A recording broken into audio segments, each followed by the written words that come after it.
In the far north of Russia, where the horizon feels endless and the wind can cut through wool like a knife, a small band of Allied soldiers stood between survival and catastrophe.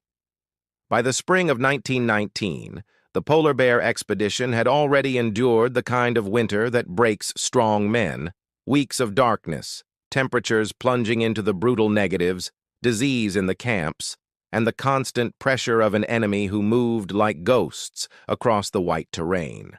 Yet even after months of hardship, one moment still threatened to undo everything the Americans and their allies had fought to hold. A lonely village called Bolshie Ozerki, sitting on a fragile lifeline between the port of Onega and the railroad base at Obozerskaya. To the men on the ground, it wasn't a dot on a map. It was the difference between being supplied and being stranded, between an organized defense and a slow collapse. And when the Red Army struck, it would become a proving ground for courage under conditions most people will never truly understand. The situation was tense long before the main battle erupted. The Allied presence in northern Russia depended on thin routes of communication that stretched across forests, frozen roads, and unreliable rail segments. In a place like this, a village could have strategic importance not because of what it produced, but because it controlled movement, sled convoys, ammunition, food, reinforcements, wounded evacuation. Bolshie Ozerki sat like a gate on the route, and the Bolsheviks understood something that every soldier learns sooner or later. You don't need to destroy an army to defeat it. Sometimes you only need to cut it off. If the Red Army could seize Bolshie Ozerki and press outward, they could isolate positions, disrupt Allied coordination, and choke the expedition by severing the artery that kept men fed and guns firing. The polar bears and their Allied partners, British infantry, Russian white forces, and other supporting units, weren't fighting for glory here. They were fighting for a line on which thousands of lives quietly depended. The first shock came in mid-March, when Bolshevik ski troops moved with the kind of speed and stealth that only winter warfare makes possible. Dressed in white, traveling fast over deep snow, they could appear from the forest without warning, strike, and vanish again. In these conditions, the battlefield wasn't a tidy front line.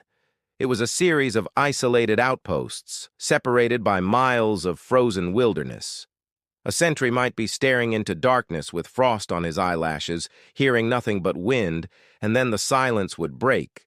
Footsteps, a whisper of movement, a crack of a rifle, and the sudden understanding that the enemy was already inside the perimeter. When Bolshie Ozerki fell to the Red Army, it wasn't just a tactical setback.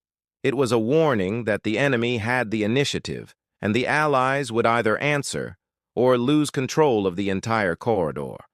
The Allied response was immediate, but nature had its own vote. Moving men in that environment was an operation in itself. Marching in deep snow turns every mile into a test of endurance. Weapons freeze, fingers go numb, boots lose traction, breath becomes pain. Even a well-trained soldier can become exhausted quickly, and exhaustion in the cold isn't simply fatigue. It's danger. It slows reaction time. It makes men careless. It makes them vulnerable. When the Allies attempted to retake the village, the cost was high. They encountered entrenched machine gun fire, defensive positions carved into snow banks and timber, and a defender who knew the terrain well enough to turn narrow approaches into kill zones.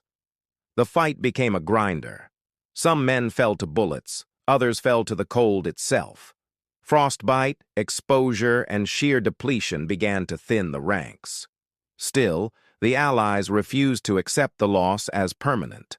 Bolshie Ozerki was too important, too central to the lifeline, to simply abandon.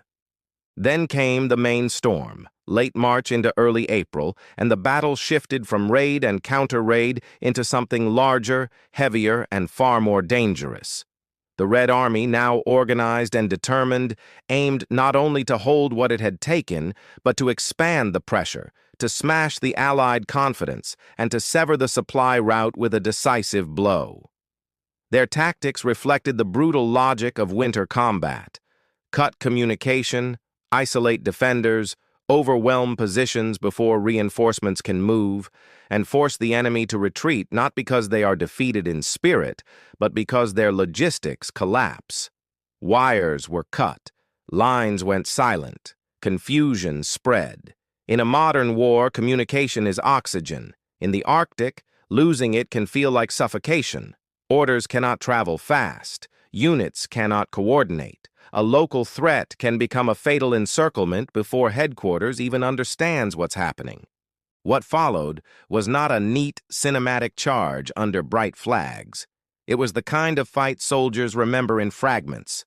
The sudden thunder of artillery, the violent shudder of explosions punching into frozen ground, the way snow leaps into the air like smoke, the sharp metallic sound of machine guns hammering the silence, and the terrible realization that thousands of men can move across a white landscape and still be nearly invisible until they are close.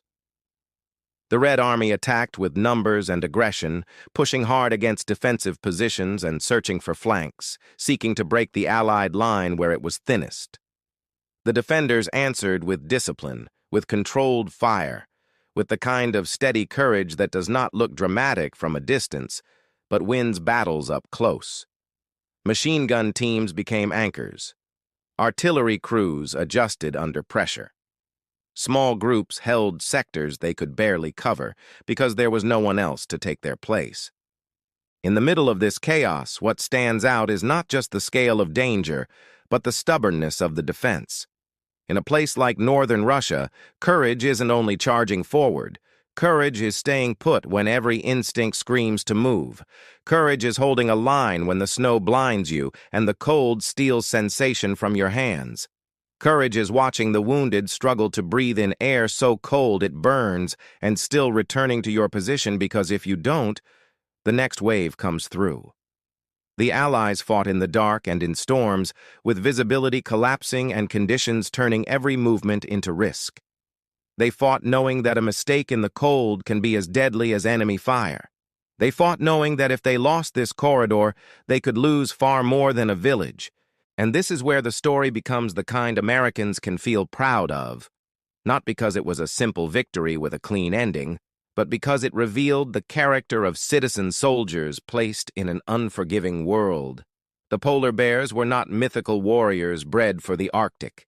Many were young men from towns and cities who expected France, not Russia, trenches, not forests, mud, not ice. Yet they adapted. They learned to move, fight, and endure. They operated under foreign command structures and alongside allies with different languages and tactics. They fought on strange ground, with unfamiliar equipment, against an enemy shaped by revolution and civil war. And still they did what American soldiers have done in every era when the mission demanded it. They held. Over the course of the battle, attacks surged and recoiled, positions were tested, and both sides paid heavily.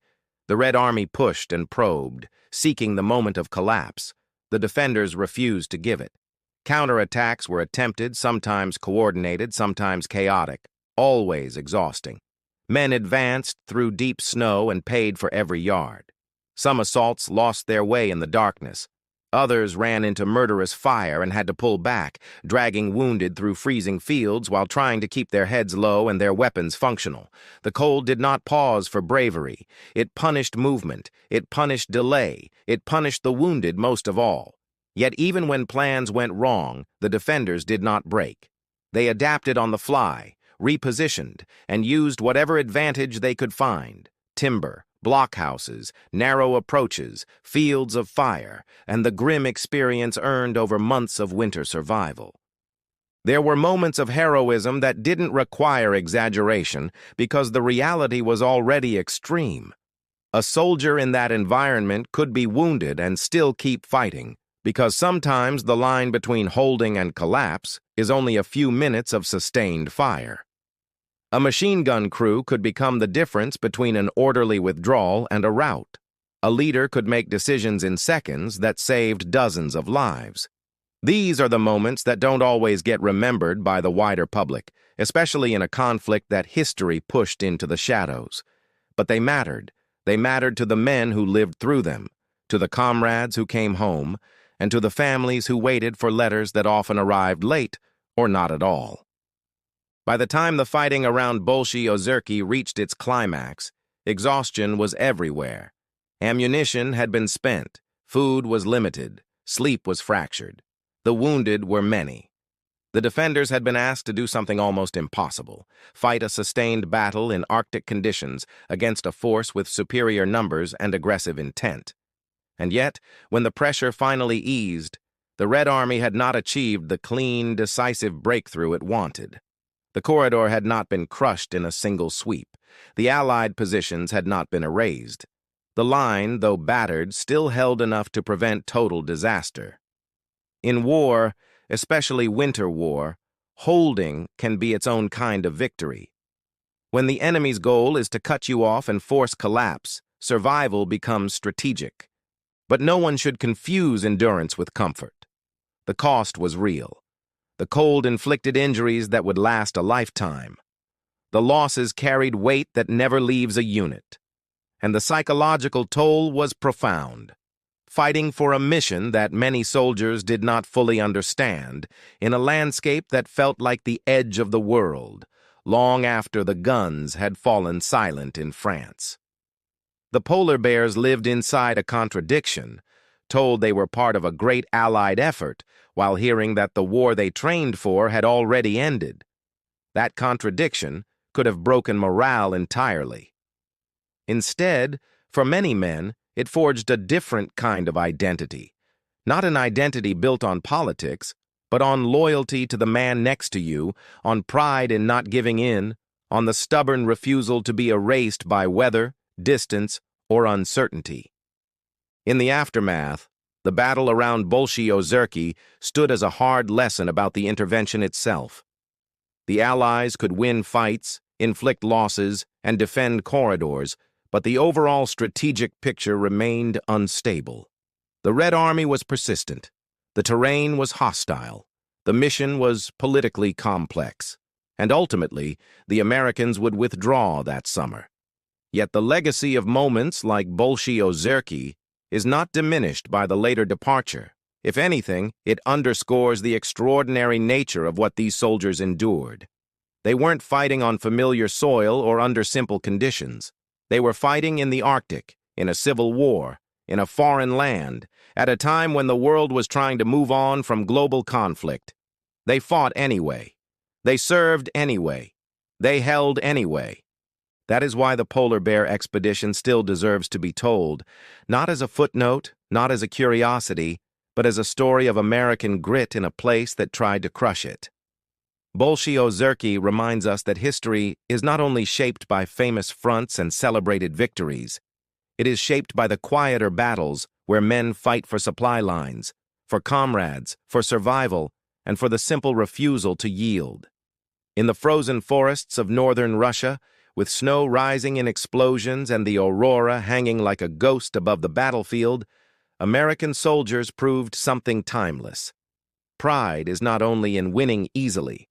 Pride is in standing when it would be easier to fall, and in enduring when the world expects you to vanish into the cold.